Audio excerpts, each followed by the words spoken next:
This is the most overpriced car in India but still sells 2,500 units a month. That's rupees 1250 crores of revenue every month. Simply because this car has the Rutba.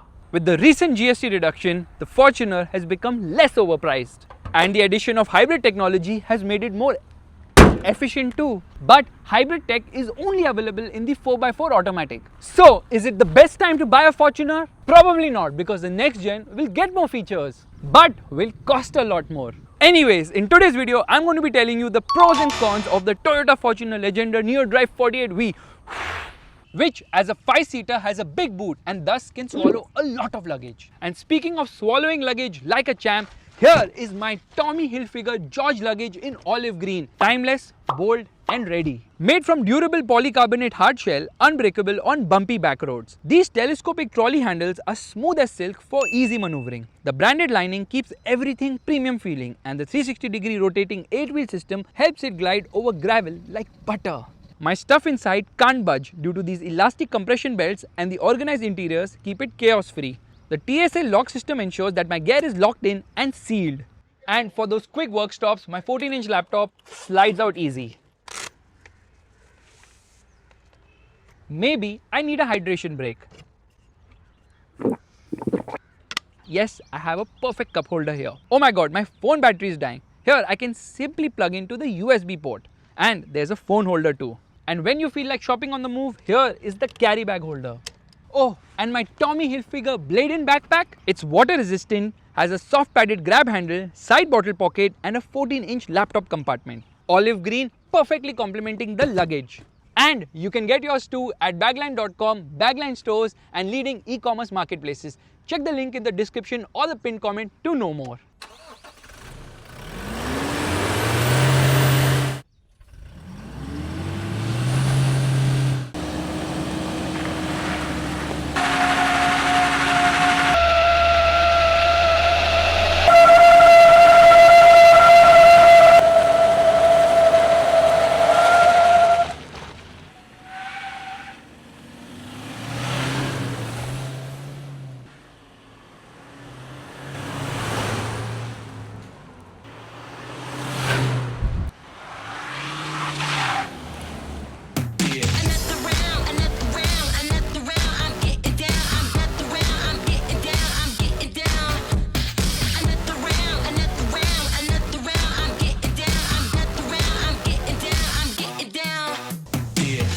Now that we are fully charged and ready, let's come to the first pro of the Fortuner, which are its bhawka looks. It's big, brawny and has immense road presence. I think most people buy the Fortuner because of the way it looks, and the Legender looks even better than the regular Fortuner thanks to the sportier bumper, grille and lights, with the dual tone paint shade having blackened out roof, shark fin antenna, A, B, C and D pillars. Toyota knows Indians love bling, and that's why the Fortuner has plenty of chrome on the door handles and window surrounds. In fact, it gets a rear spoiler and dynamic swipe indicators, but the front indicators are placed a bit too low for visibility.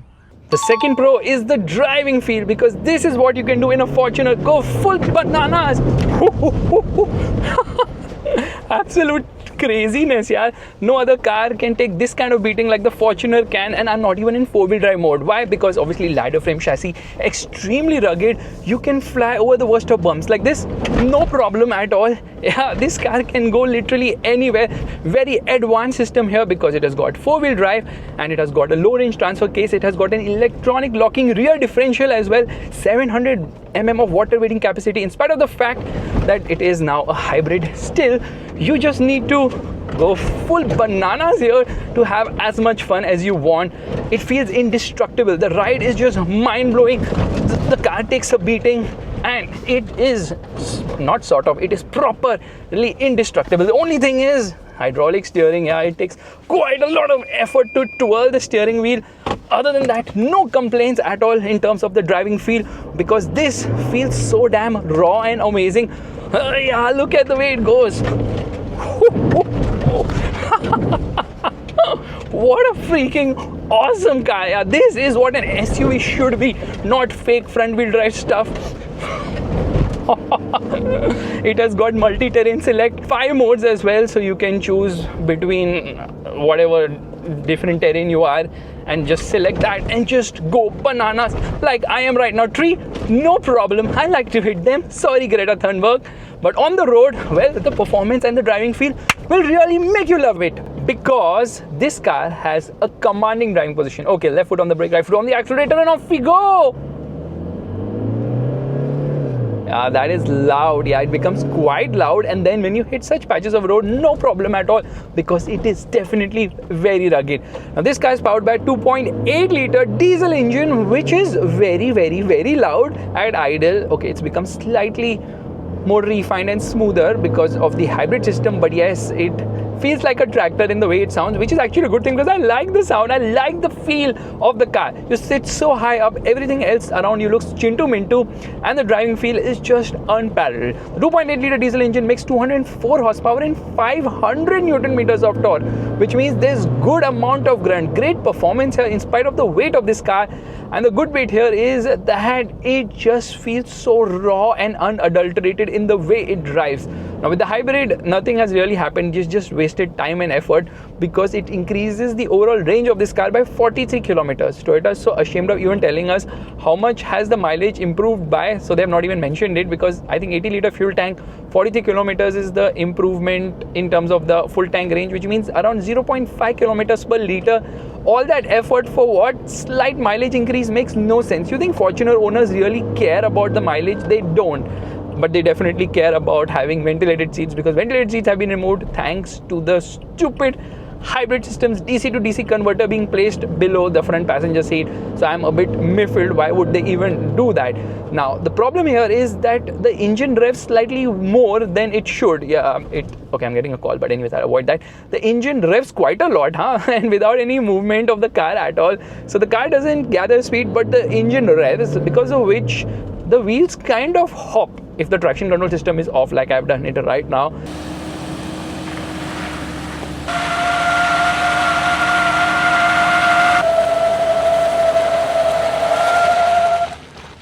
And then it also smokes. Yeah, while you're driving the car regularly, the wheels smoke a bit, unless and until you do a burnout, for which you have to consciously do it, which I did obviously, and ruined a few tires here and there. Now why does it happen? Well, it has a 6-speed torque converter gearbox, but somehow this torque converter gearbox, even though smooth with shifts, is kind of behaving like a CVT, because the revs are rising and the car is not really gathering the same momentum as the rising of the revs would suggest. So that's a bit baffling here. But that said, it is the rawness and the way Toyota makes all its SUVs with this diesel grunt and clatter, and obviously the high set position and the heavy steering, which makes a Fortuner such a pleasurable car to drive. Pleasurable SUV actually.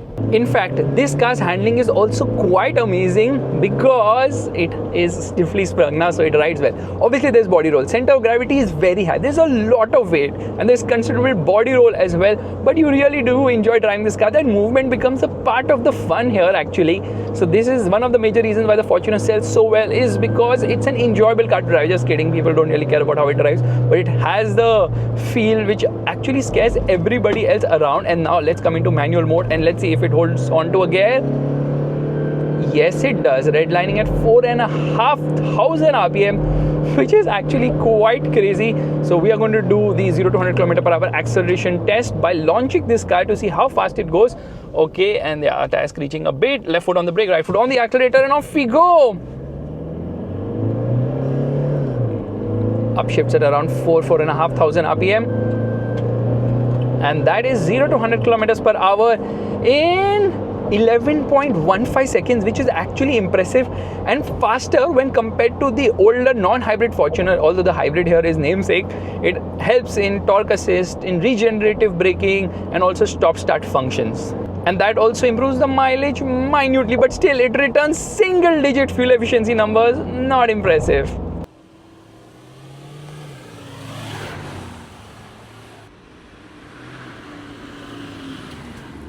The third pro is its durability. The Fortuner is a real Toyota, unlike the Glanza, Taser, Urban Cruiser Hyryder and the Rumion, which by the way happens to be a rebadged Ertiga, yet sells just 70 units a month. How can a rebadged Ertiga not sell? Well, people are finally realizing badge engineering sucks! Anger aside, the Fortuner is not just robust and built to last, it's also very reliable with extreme low maintenance. In fact, the Fortuner is so rugged that when you shut the door, it feels like a tank. Wow! The 4th Pro is the resale value. With such great demand, Toyota keeps increasing prices every now and then. Thus, the Fortuner holds on to its value for much longer. Try and find a good deal in the used market, you will be disappointed. The Fortuner is like an investment actually. But there are a lot of things not right with the Fortuner, and the first con and the biggest drawback of this car are the lack of features. There is no sunroof, no digital cluster, no electric parking brake, no ADAS, no automatic wipers, no gas struts for the bonnet, no rear sun blinds, no electric third row seats,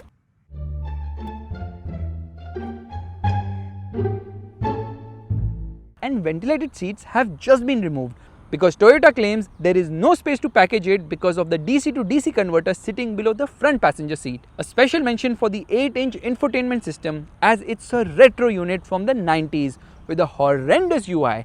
It seems to run MS-DOS software with its super slow and laggy responses. In fact, on startup, the Toyota logo takes a few years to display and there are no USB-C sockets at the front, just a USB-A and plenty of dummy buttons all around. But 2 USB-C ports have been given at the rear. Even the plastics on the dashboard and doors are very hard.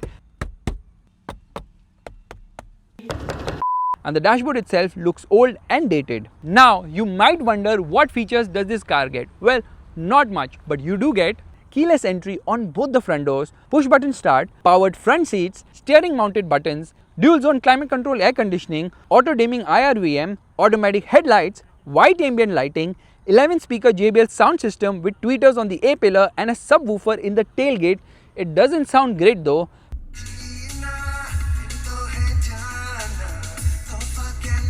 Premium key, height adjustable front seat belts, 7 airbags including driver side knee airbag, wireless phone charger, front and rear parking sensors, front and rear fog lamps, puddle lamps on the mirrors and doors, full size spare wheel with alloy, powered tailgate with gesture control. Funnily, Toyota has put a sticker to educate politicians on how to use it. In fact, there is a DPF sticker on the driver door too. The instrument cluster gets a 4.2-inch multi-information display whose coolest bit is the Fortuner graphics on startup. The rest of the menu is quite basic and again from the 90s.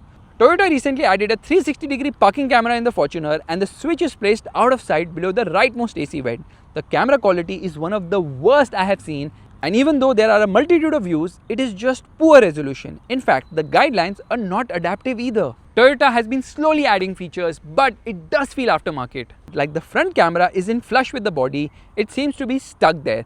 The passenger seatbelt reminder too seems like an afterthought. The second con is the ride quality. Firstly, it has a hydraulic steering. It's extremely heavy, and then the ride is also not comfortable because there's this continuous movement. So yeah, it feels bouncy. Along with the bounciness, there's this continuous vertical up and down also happening, because of which this is not a comfortable car.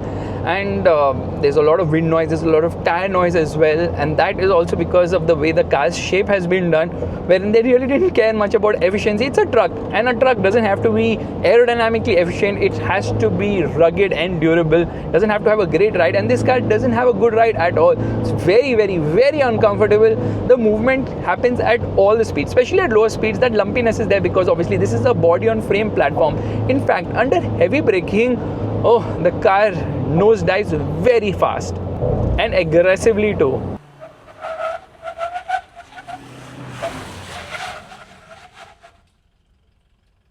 And while the nosedive is fine because you're not going to step on the brakes every day, it definitely doesn't inspire confidence to push this car hard and fast. And again, because of the weight, size and type of car, it's not meant to be pushed hard and fast. But people actually do end up driving their Fortuners quite fast because they feel that, it looks so solid, it should be extremely safe. But Toyota has really not mentioned much about what kind of safety rating this car will gather or garner from NCAPs.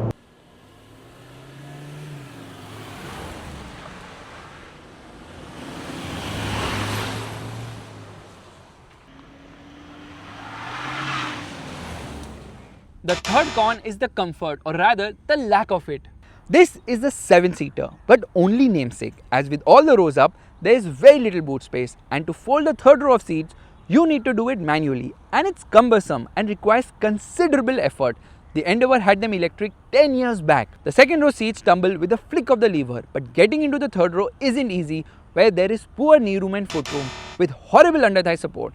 You do sit in a knees up position due to the high floor, but there's just about adequate headroom. So the third row is best for kids who you don't like. The second row doesn't impress either. You can slide the seat ahead and behind, and that makes knee room and foot room decent, but under thigh support is poor while headroom is just about adequate for someone as tall as me. The second row seat is quite versatile though, as you can move it. This is the uprightmost position and this is the most recline you can do. Quite amazing actually. AC vents are placed on the roof in the second and third row with control for the air conditioning in the second row's roof. Surprisingly, Toyota has given the Fortuner plenty of storage spaces with big magazine pockets that have a 4 kg hook right next to them, phone holder in the center, big storage under the front center armrest and big door pockets on both the front and rear doors, cup holders in the center console, rear seat armrest and below the side AC vents that also sort of cool your drink. Storage in the third row and dual glove boxes with the lower one being lockable, but there is no cooling function or lining here, just hard plastics. Also, what is this first aid kit so cheap? There's also a sunglass holder in the center and the sun visors get both a mirror and light but don't extend. Getting into the front row is easier than the rear because of the handy A-pillar mounted handles and of course the side footsteps. The fourth con is the price. The Fortuner is simply overpriced. You pay rupees 52 lakhs for the top-end Fortuner. Meanwhile, for this top-end Legender, you end up paying rupees 58 lakhs, out of which rupees 6.5 lakhs goes for the registration of this car. Meanwhile, rupees 3.22 lakhs goes for the first-year insurance. And the GR Sport, that one costs rupees 61 lakhs and doesn't even get hybrid tech. All the variants whose prices I mentioned are on-road Mumbai and for the 4x4 automatic, as the hybrid isn't available in 4x2 or manual yet. The Hilux, which is essentially the pickup truck version of the Fortuner, costs rupees 15 lakhs less than this Legender because the Hilux does not sell well. So Toyota can't push its luck there. In fact, the Hilux sells around 250 units a month. The Fortuner sells 10 times as much. Meanwhile, the Fortuner range actually starts at rupees 41 lakhs, but that is for the petrol, which drinks more fuel than a Bugatti.